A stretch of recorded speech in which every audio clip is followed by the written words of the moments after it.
Good morning, everybody, and welcome back to the channel. So I want to do a real quick video. I've seen some guys asking on some of the Gleaner pages, how do you get these rolls out of your Gleaner corn heads?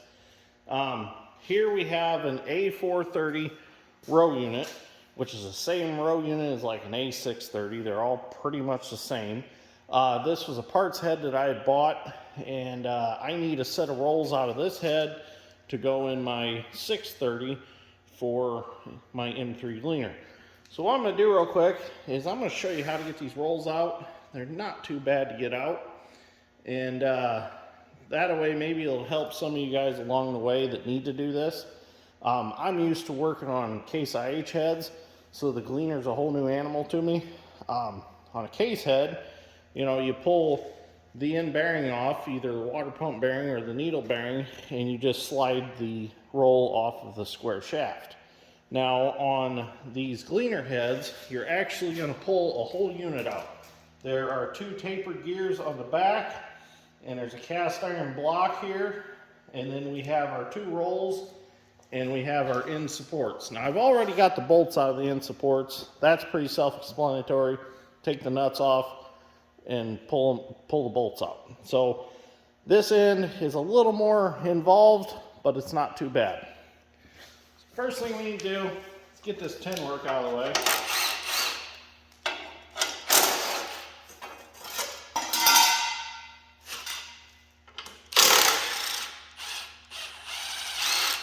I have to get a wrench to hold that real quick. I thought that was a carriage bolt. So I'm also going to spray these down with a little Creepola.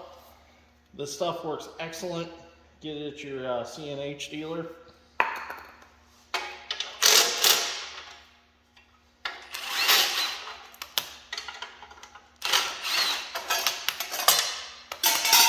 Okay, that gets that out of the way. This side really don't need to come off. Now there is a bolt in the top here, which we've already taken out. I'll show you. There's one bolt here, which is already out. And then there are two. Let me get the Streamlight wedge light here. There's a bolt. Now let me show you. You can see the head of it down in there. There's like some shim material in the way, so we're gonna have to get that bolt out. And then there's a bolt on this side, right there. So we need to get those two bolts out, and then these rolls should slide out.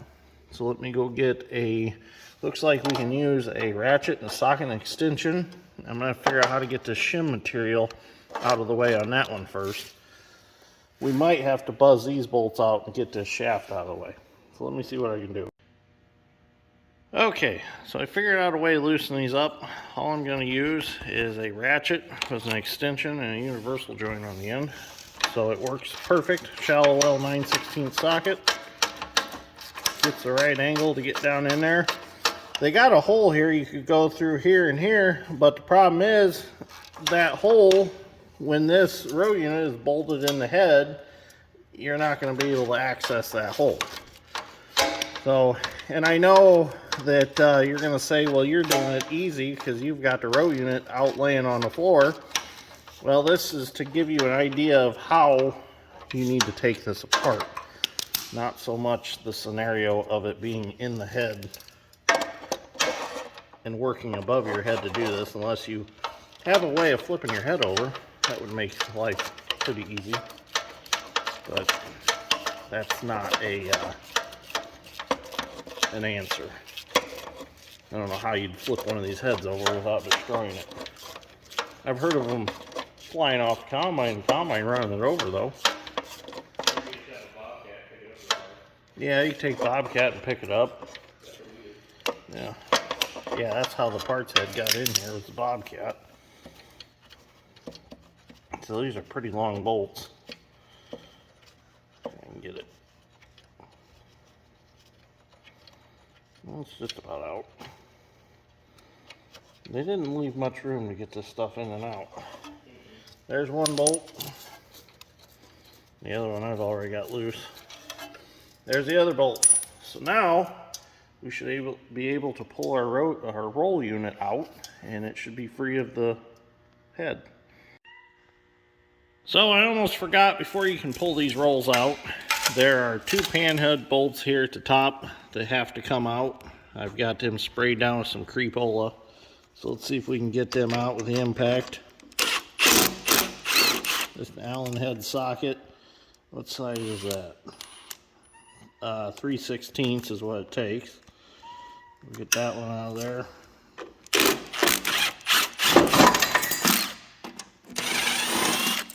And then our rolls can just fall out. There are grass knives, which one's missing already in here.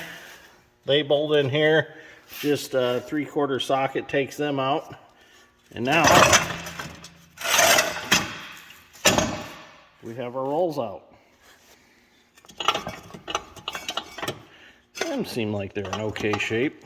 So we'll put them back in the head for the Gleaner on duals, the M3.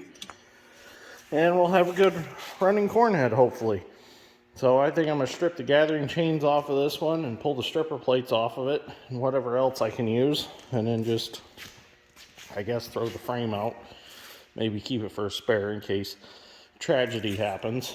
But I don't think that's going to get that serious. But anyways, hopefully this short little video helped any of you guys trying to figure out how to get these rolls out. Because I know I had to stand there and look at it for a while.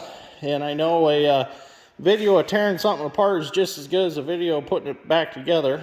So if it helps somebody along the way, it was definitely worth it. So thank you for watching. I greatly appreciate it. I'll see you all in the next one. If you enjoyed this, give me a like and subscribe for more videos. Thank you for watching.